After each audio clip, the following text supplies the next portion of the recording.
Well, we're continuing our verse-by-verse study of the book of Proverbs, and we're in chapter 14, and we went over the first 14 verses last time. So we're going to continue on in verse 15 of Proverbs 14, which says, "The simple believes every word, but the prudent considers well his steps." And you got to understand, when it talks about in Proverbs the simple, it's talking about those who walk in the way of wicked, and it talks about those who are foolish. So being simple in the Proverbs is not a good thing. So the simple believes every word. They don't stop to test if that's biblical or not. They don't care. They just believe whatever they hear. It's like going onto Facebook or Twitter or Instagram, reading something and go, "That's true," instead of actually investigating it to finding out if it's true. But the prudent considers well his steps. So those who are wise are going to consider their steps, and they're going to evaluate everything based upon the truth from God.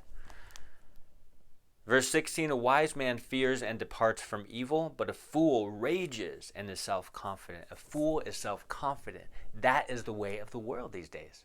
To be self-confident.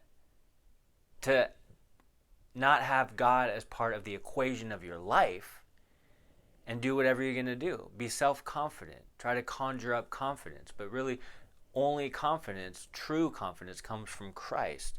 Because it's not about us. It's not about us at all. "A quick-tempered man acts foolishly. A man of wicked intentions is hated." A quick-tempered man, those who have short fuses, they're going to act foolishly. Right? "The simple inherit folly." Right? There's nothing good going to come from walking in the way apart from the Lord. "But the prudent, the wise, are crowned with knowledge. The evil will bow before the good, and the wicked at the gates of the righteous." "The poor man is hated even by his own neighbor, but the rich has many friends. He who despises his neighbor sins, but he who has mercy on the poor, happy is he." So treating people, the way you treat people, the way I treat people matters. If you blast people all the time and are against people all the time, that's not good. There's no biblical basis for that, right? "He who despises his neighbor sins." We're not called to despise anyone, no matter what they have done to us. It doesn't matter. We love our enemies. We love those who persecute us. We love those who mock us. It doesn't matter. They were mocking Jesus as he was being put to death. And he told God, he prayed to God, "Forgive them. They know not what they do." The people that were killing him. Man, it's amazing. "He who has mercy on the poor, happy is he." It's a blessing to have mercy on those who don't deserve anything good. It's a blessing. Verse 22, "Do they not go astray who devise evil?" Rhetorical question. Yes, they go astray. Those who devise evil will go astray. "But mercy and truth belong to those who devise good." "In all labor there is profit." Right? And so it's good to work. Like, it's good to put our hand at the plow. It's good to give all we are to where God has us presently. "But idle chatter leads only to poverty." Idle chatter, right? Those who just talk about others or talk about things that they tear down, they don't build up. They talk about things that don't matter. It leads to poverty. Verse 24, "The crown of the wise is their riches, but the foolishness of fools is folly." So the crown of the wise is riches. Where we are rewarded as we walk in the way of wisdom. Verse 25, "A true witness delivers souls." Don't you love that? A true witness, those who tell the truth, those who are honest, deliver souls. But, here's the contrast, "A deceitful witness speaks lies." "In the fear of the Lord there is strong confidence, and his children will have a place of refuge." So as you fear the Lord, stand in awe of him, and follow him in his ways, guess what? You're going to have a good influence in your child's life. It's going to be your child's going to have a refuge in that wisdom. So be a good example of someone who walks with the Lord to your children. Verse 27, "The fear of the Lord is a fountain of life." Doesn't that sound good? A fountain of life. To fear God is a fountain of life. To turn away from the snares of death. "In the multitude of people is a king's honor, but in the lack of people is the downfall of a prince." Verse 29, "He who is slow to wrath has great understanding." Are you slow to wrath?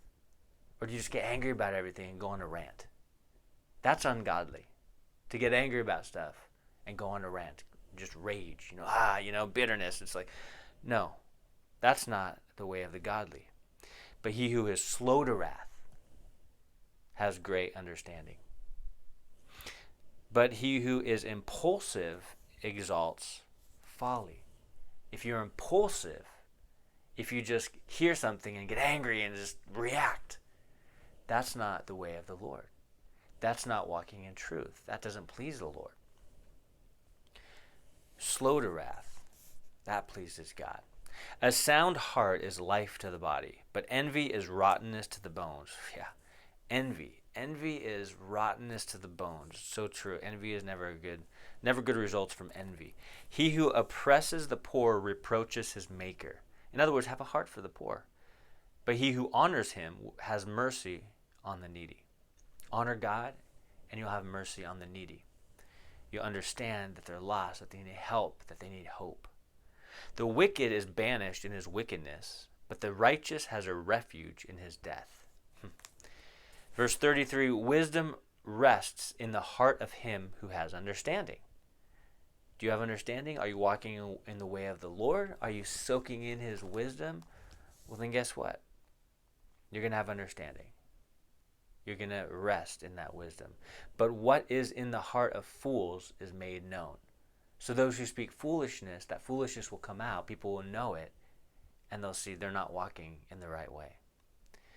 Verse 34, righteousness exalts a nation. To be right before God, righteousness. But sin is a reproach to any people. Sin is never good. Never should it be seen in a good light. Verse 35, last verse of Proverbs 14, says, but the king's favor is toward a wise servant, but his wrath is against him who causes shame. Are you a wise servant? It's a privilege to be a servant of the Lord. It's a privilege. It's an honor to be a servant of the King of Kings and Lord of Lords. What a privilege. How amazing is it to be a servant of the Lord? And as we're serving him, as we're revering him, as we're fearing him, as we're in awe of him, we're going to have the king's favor. But his wrath is against him who causes shame. Are you shaming someone? Are you causing shame on someone else? Are you trying to? Well, then guess what? You're not going to have the king's favor. You're going to have the king's favor if you're loving, not shaming. If you're encouraging rather than discouraging. If you're slow to wrath and quick to love. Amazing chapter here in Proverbs chapter 14. We'll take a look at Proverbs chapter 15 next time, guys. God bless you.